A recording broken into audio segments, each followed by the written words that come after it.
So this video is a little embarrassing for me. It's a list of many of the mistakes I've made over the years as an entrepreneur and small business owner. Now, I share these things with you not because I'm trying to make myself feel bad, but because I hope maybe you can watch these mistakes and learn from them and maybe keep from making them yourself. Also, you may recognize yourself in some of these mistakes and realize you're not the only one. My name is Thomas, and let's jump in it. First mistake, I thought I would be the exception. Now, as an entrepreneur, I saw all the stats. I knew how risky starting a business was. I knew that most businesses failed. I knew what the stats were, but like many entrepreneurs, I thought the stats didn't apply to me. Obviously, they apply to somebody else, but it's different for me. My idea is different. My idea is special. What I can do is different, and so I will succeed no matter what. Au contraire, Thomas. Au contraire. If you're wondering if I was the exception, no, I was not. But it's normal for us as humans to really think we're the exception. Daniel Kahneman talks about this in his book, Thinking Fast and Slow. What we need to do instead, what you need to do instead, is look at the base rates, look at the averages, and then realize those are reality. But we can also look at those who are successful, those who beat the odds. What do they do differently and learn from them? You can't just assume, like I did, that you're the exception. Second mistake, I just assumed people would come rushing to my doors and want to buy my stuff. People would just come to my door and beg, please let me buy your stuff. But strangely, that's not what happened. People didn't come and just beg to buy my stuff. I even thought that maybe if I went to Chamber of Commerce meetings and passed out my business card, man, the calls would be coming in. Everybody would want to be buying from me. It would be like Black Friday, people rushing my door. But alas, people didn't rush my door. And truth is, I shouldn't have expected them to. When people open a business, I'm not like, woo, let me go and buy from you. You can't just expect people to buy from you because you open your doors. It doesn't quite work that way. You have to work for it. Number 3, I spent money buying equipment versus spending the money on marketing. Years ago, I started a video production business. I took some training, I learned, and one of the things in training specifically said, hey, don't focus on buying equipment, focus on marketing. But did I listen?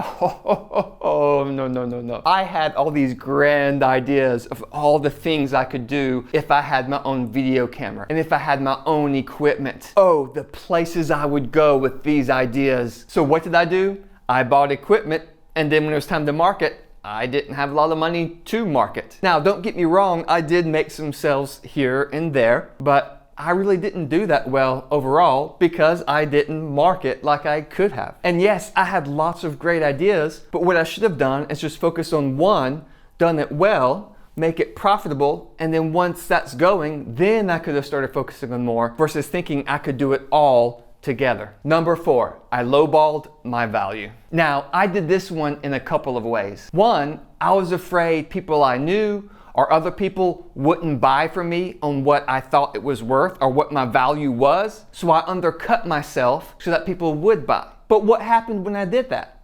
When I undercut myself and put a lower price, how did they value me at that lower price? Secondly, I started playing the commodity game. For example, when I did the video production, I looked at what other people did and just tried to copy it just a little cheaper. And if you want to be a successful business, if you want to be prosperous in your business, that's not the way to do it. You shouldn't play the commodity game. You should build value and price according to your value. Don't make the mistake I made and lowball yourself. Number 5, I made assumptions with employees and others. Now, as humans, especially for me, it's easy to make assumptions. You think a certain way, you have a certain background, so when you say something, it's easy to assume that other people see it the same way you do. When you say, make this report look good, you have in your mind what that means, and sometimes it's easy to assume the other person knows what you mean when you say, make it look good. However, generally that's not the case. People have different backgrounds, different perspectives, different training. Your definition of one thing may be different than their definition. So there's been times I've told employees, hey, I want you to do this. And then down the road, I get the result and it's not what I wanted. And the thing is, I can't blame them. It was on me because I based things off assumptions and didn't clarify and made sure they understood what I was trying to say. I've wasted a lot of time and money with assumptions. But that also leads to number 6, which is I didn't set clear expectations. There's been times when I've told an employee to, hey,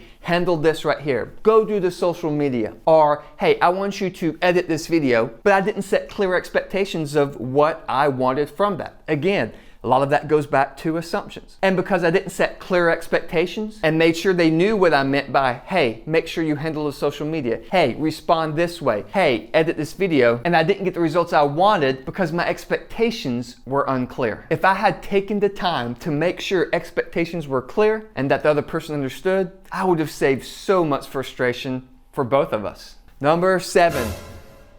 I hired too fast. There's been times when I felt there was a need in my company. I needed this role filled. I needed somebody to be doing this. So instead of making sure I take the time to hire well, I rush the decision. I get someone quickly. But then later I found out this person I got, or these people, they're not really the kind of people I want to hire. They don't really fit. They're not as good as I thought they were because I rushed the decision. And then the time and effort it took to deal with that cost me much more time and money than if I just took the time in the beginning to hire well. So be careful as you hire employees to make sure that you take the time and don't rush it. Number 8, for real this time. I didn't take the time to explain how to do things better. I just fixed it. There's been times when I've delegated tasks to employees. I said, hey, I want you to do this. And then when I got it back, it wasn't exactly what it needed to be. It needed to be improved or something needed to be changed. But instead of teaching the person and showing exactly what they needed to do and helping them do it right, I just fixed it myself. I needed it right then. I wanted it done. So I just fixed it and assumed the person would know what to do next time because I fixed it for them. So yeah, don't do that. Yes, there may be times that you need to fix it because it's urgent, but in general, if you have time, take the time to teach the person so that you don't have to keep fixing it over and over. They learn and they get better, and then they do it right from then on. Number 9, I let fear keep me from acting. Now, this one is painful to me because I look at all the missed opportunities, or the places I could be, or the things I could have done if I hadn't let fear hold me back. Sometimes I feared making a mistake, or I feared being wrong, or I feared what the worst case scenario could be. Sometimes I may have feared what other people thought, or I analyzed something to a point that it was too late to decide, or I just went back and forth on the decision and then maybe never even decided because I kept going back and forth. Use wisdom, but don't let fear hold you back from the opportunities that might be in front of you. Number 10, I try to do too much instead of just focusing on one or a few things and doing those few things well. At the Exceptional Skills, we believe that people deserve to have the resources and training they need to succeed in work and life. And so when we started the company, we did a lot on soft skills. There was one point in that process a few years ago, I was writing and doing work on soft skills, but then I had other ideas. Hey, let me build this website on this topic because it could help people with this. Oh, let me build this website on this topic because it could help people with this. Oh, so guess what? I tried to do it all. I was going to do deep dive research and do it for this one, deep dive research and do it for this one. And then I'm still doing the Exceptional Skills and doing deep dive research for that. And I just expected I would have time to do it all. Yeah. No, it didn't quite work that way. I made the effort to do it, but I found out that was unwise, that it was stretching myself too thin, and I wasn't able to do anything well. So I had to quit the other sites for then to focus on what was most important now, and then later, I can go back and do those. I've also got caught in the trap that the social media gurus sometimes tell you, because they'll say you're supposed to post on this platform and this platform and this platform and this platform and this platform, and then I'll try to do it all and I'll feel overwhelmed and burn out versus just focusing on one or a few and doing those things well. And that's still a process I'm working on, working those social media and doing them well and doing them right. But the thing is, when you try to do too much, it keeps you from doing one thing well, and then nothing's done well. So make sure you find what's most important and focus on what's most important. You can jump to the other things later, but make sure that you don't stretch yourself out too thin. Those were 10 mistakes I made, and I share them so hopefully you don't make the same ones I did. If you want to learn the mistakes small business owners and entrepreneurs make when hiring, make sure you watch this video here.